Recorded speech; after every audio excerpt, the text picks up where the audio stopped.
W/4, a draft sanitary and phytosanitary declaration for the 12th WTO Ministerial Conference responding to modern SPS challenges in document WT/Min 22/W/3 Rev 3. Furthermore, there is the package of draft decisions and declaration that is the product of the intensive discussions and negotiations by ministers during this conference. These are a draft MC12 outcome document contained in document WT/Min 22/W/16 Rev 1. I note in this regard that Part 2 of this document references all of the various declarations and decisions that will be adopted at this session. The package on WTO response to emergencies comprising a draft ministerial declaration on the emergency response to food insecurity in document WT/Min 22/W/17/Rev 1. A draft ministerial decision on World Food Program food purchases exemptions from export prohibitions and restrictions in document WT/Min 22/W/18.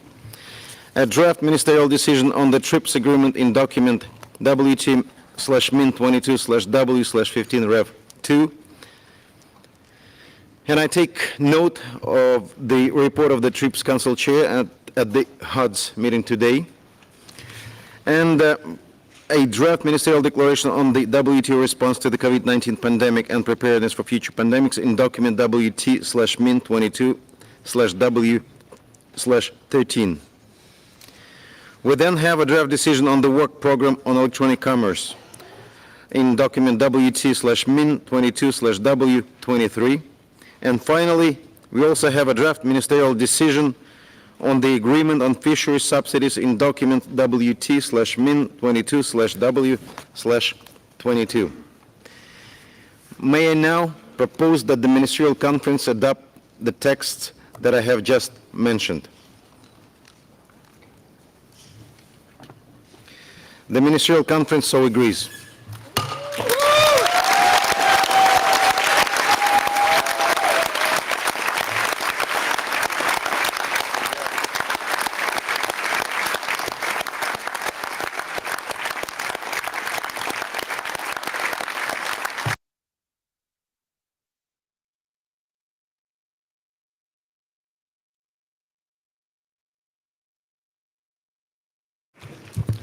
Thank you very, very much. I commend your sense of responsibility and your perseverance in trying to find solutions, and I am profoundly grateful and moved to you for making these results possible. Before I give the floor to the Director General and add my own final remarks, there are two remaining items to take up. They relate to the date and venue and the election of officers for the 13th session. I propose that we take them up together. Agenda item 3 and 4, date and venue of the 13th session and election of officers. The rules of procedure for sessions of the Ministerial Conference require that the date of each regular session should be established by the Ministerial Conference at a previous session, and they also provide for the election of a chairperson of the Ministerial Conference and 3 vice chairpersons to hold office from the end of this session until the end of the next regular session. With respect to the date and venue, in accordance with the established practice, I propose that the Ministerial Conference request the General Council to hold consultation with a view to deciding on the date and venue. In this respect, I recall that the decision on the work program on electronic commerce contains an understanding that MC13 should ordinarily be held by 31st December 2023. I also know the offers that have been submitted by 2 WTO members, Cameroon and the United Arab Emirates. With respect to the officers, in accordance with our established practice, I also propose that the Ministerial Conference request the General Council to hold consultations. Can I take it that this is agreeable? It is so agreed.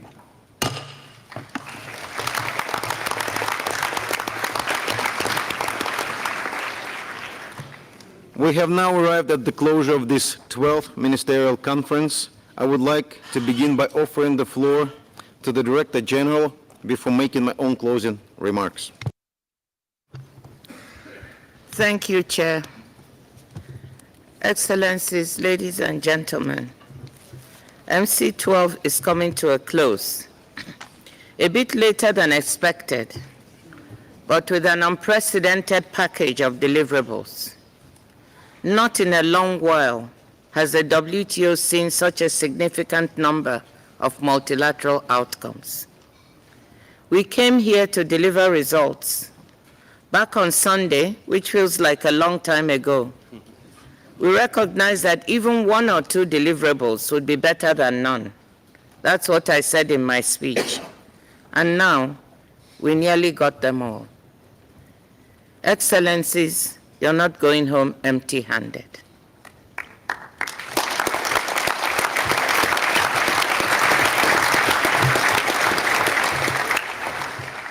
You stepped up and delivered in every area we've been working on. For much of this week, you have worked day and night. You have waited patiently for long hours as others tried to get through a negotiation. Monday was my birthday, and I received a lot of flowers and presents. I thank you again for them, but a successful MC12 is an even better present.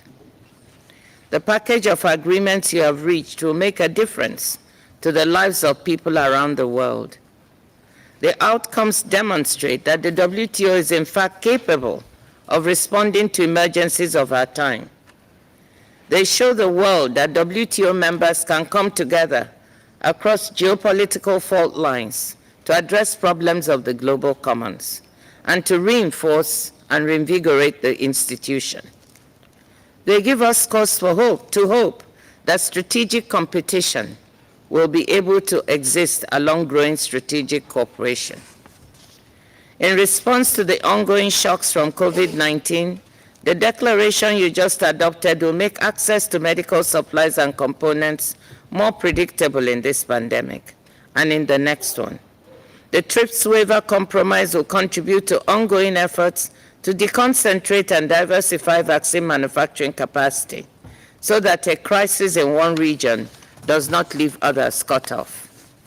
In response to the worst food security crisis in decades, you have taken steps to make trade in food and agricultural inputs more predictable and hence prices less volatile. And you are going to make it easier for the World Food Programme to do its difficult job of feeding millions of the world's most vulnerable people. On fisheries subsidies, WTO members have for the first time concluded an agreement with environmental sustainability at its heart. This is also about the livelihoods of the 260 million people who depend directly or indirectly on marine fisheries. The agreement prohibits support for illegal, unreported, and unregulated IUU fishing.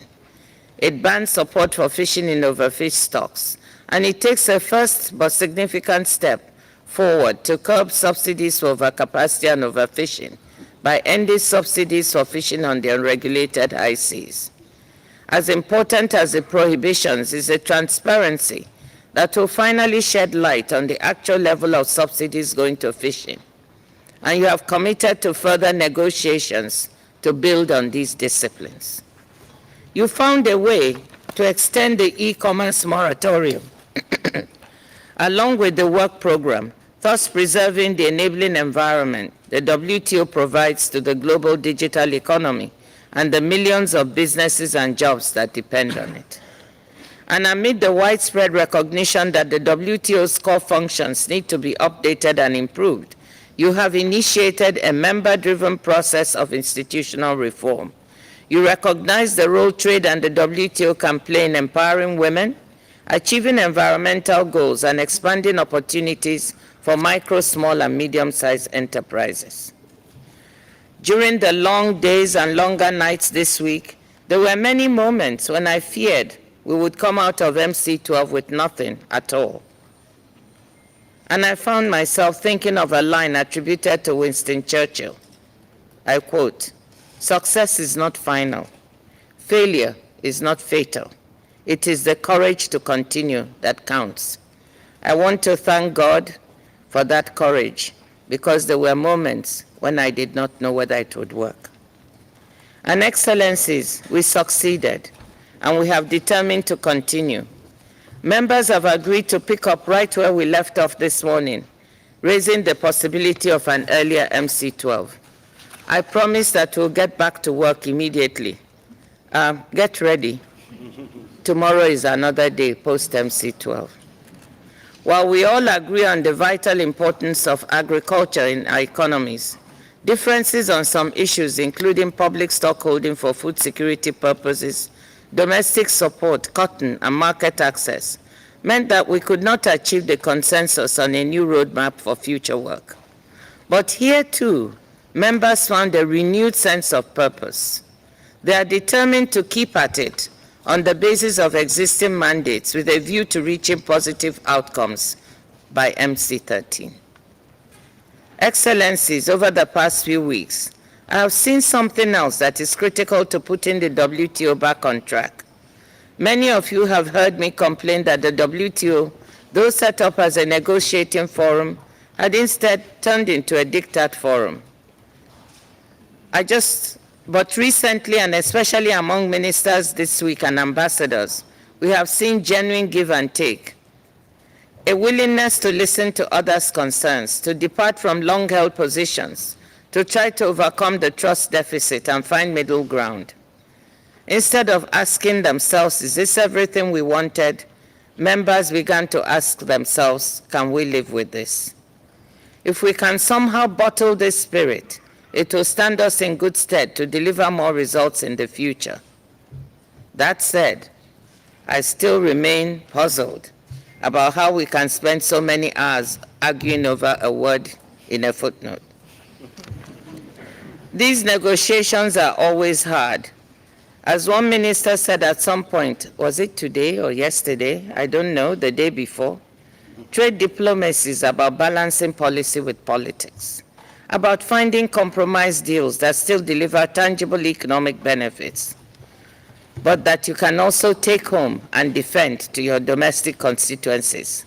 That's a tall order, and it's why we should all appreciate how important it was that we were able to come together this week.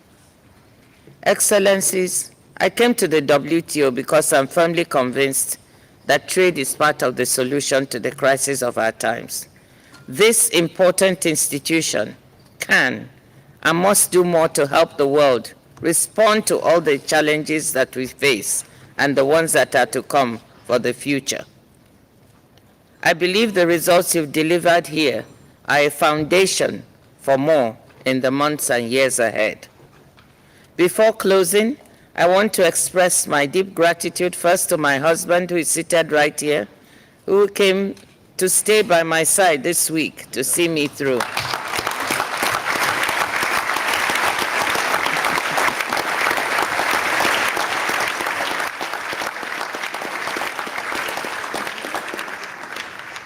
"42 years of marriage is a long time." I want to thank the MC12 Chair, His Excellency Timur Sulumenov. Thank you so much for your persistence.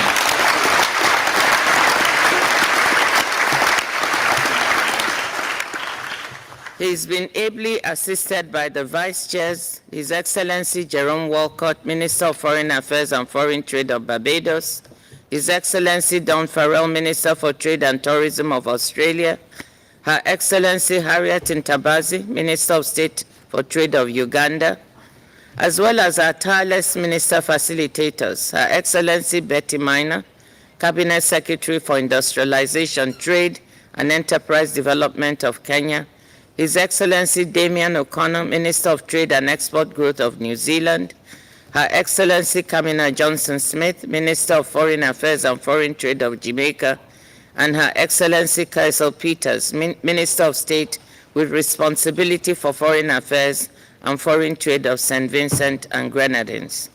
I also want to thank Her Excellency Ambassador Zhana Asanova of Kazakhstan, who has been working on this ministerial for almost 3 years now. And she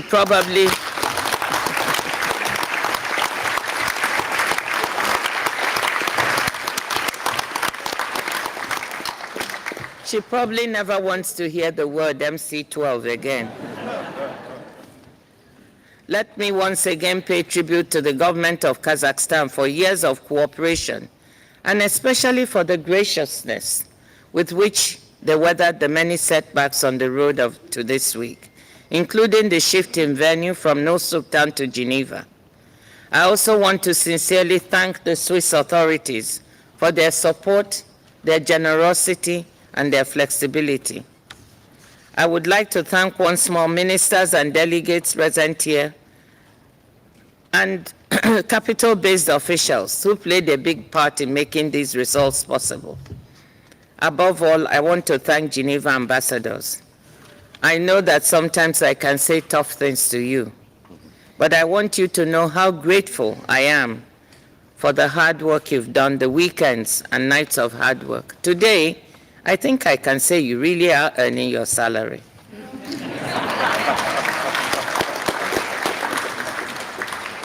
I want to thank someone very special, Ambassador Didier Chambové.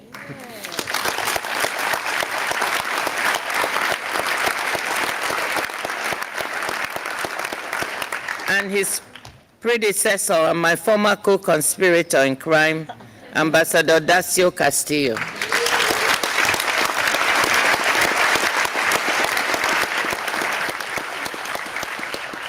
I have a special place in my heart for Ambassador Santiago Wilson and Ambassador Gloria Peralta.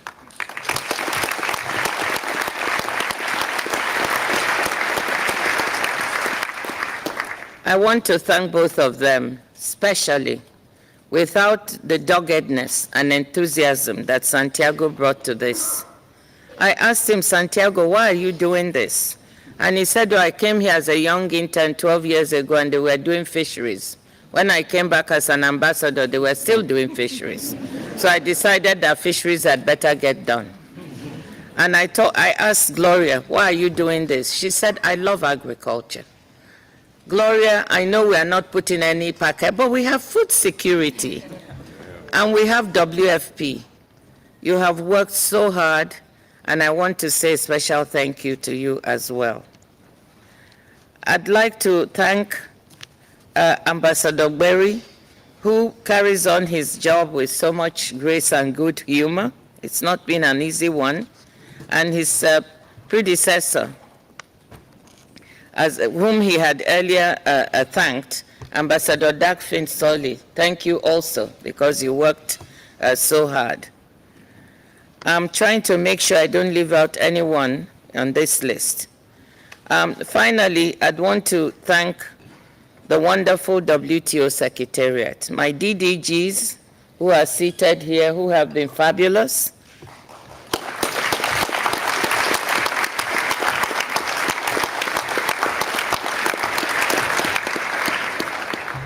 I want to thank the staff in my front office. Some of them are seated here in the DGO. They've worked really round the clock, and all those nice cookies and coffees and everything you had, they made sure that you got them, and everything worked so seamlessly with so much pressure. So thank you to them, to my advisors, all of whom are also in this audience. The Secretariat staff, I want to say a special word to the delivery unit and to each and every one of you. It's not been easy, but this night is yours as well. I know some of you are listening online and some of you are in this room. The council team, thank you so much. The facilities team, Jennifer and her staff, those taking care of security, I could go on and on. I just want to thank you. Chair, we have one more matter to take care of. One of the fun things about being DG is the opportunity to bang a gavel. I noticed you've been getting pretty good at it yourself. And I'm supposed to hand you a gavel, a ceremonial gavel of your own. I don't know where it is. Okay, I was getting scared. But I'd like to present you this gavel. and to say again a heartfelt thank you for that. Thank you. I'd like you to thank you.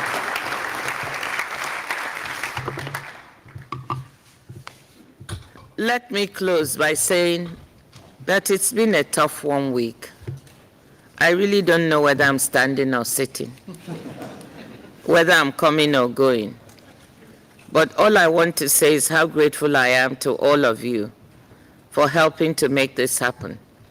We have more work to do, and now I can see we're capable of doing it. Thank you, and have Godspeed to your homes.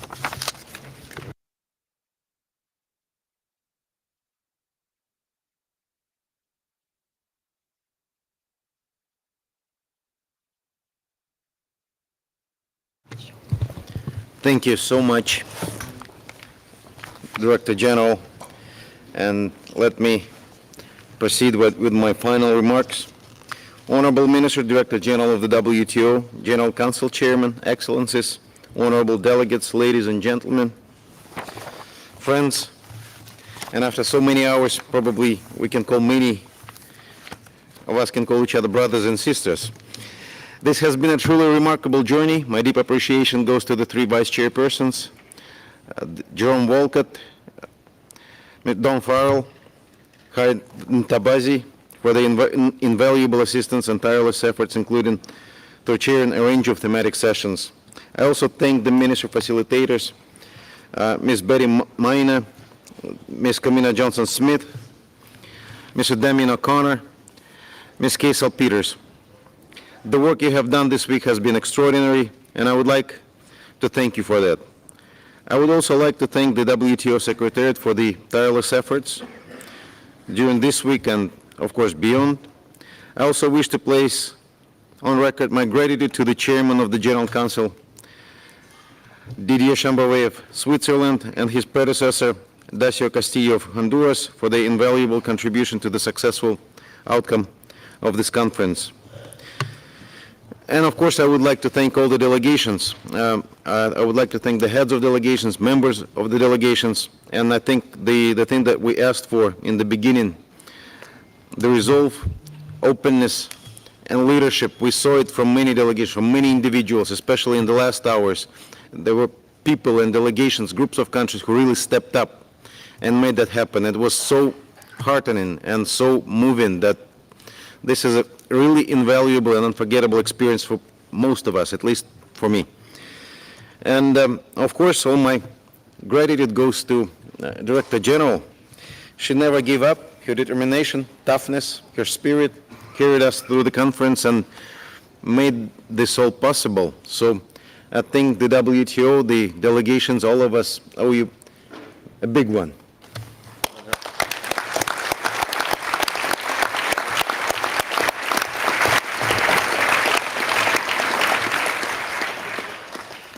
I would also like to thank the Swiss authorities for their impeccable efforts in ensuring smooth running of the conference.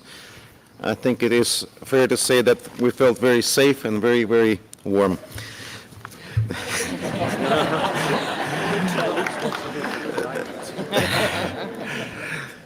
This week you have all contributed to making what seemed impossible come to fruition. We have all engaged in frank and sometimes very difficult conversations. We may have not achieved everything that we set out for, but we have delivered. And this is something that all of us should be proud of. Congratulations to you all. Congratulations going beyond your national interests and looking to the common good that the organization itself embodies. And in doing so, carrying out our shared responsibility to restore confidence in this organization. It is so much needed during these difficult times. And Dr. Ngozi, you said that at the outset when there was your birthday, you didn't really feel it, and everyone could tell that it didn't feel like it was your birthday. And even though people were bringing flowers and maybe presents, you didn't quite feel it. So let's relive that spirit. And I would like to sing the song that every one of us knows. Happy birthday to you. Happy Happy birthday to you. Happy birthday, dear Ngozi. Happy birthday to you. Thank you. Thank you. May I ask your indulgence to sing happy birthday to Minister Piyush Goyal? Happy birthday to you. Happy birthday to you. Happy birthday, dear Piyush. Happy birthday to you.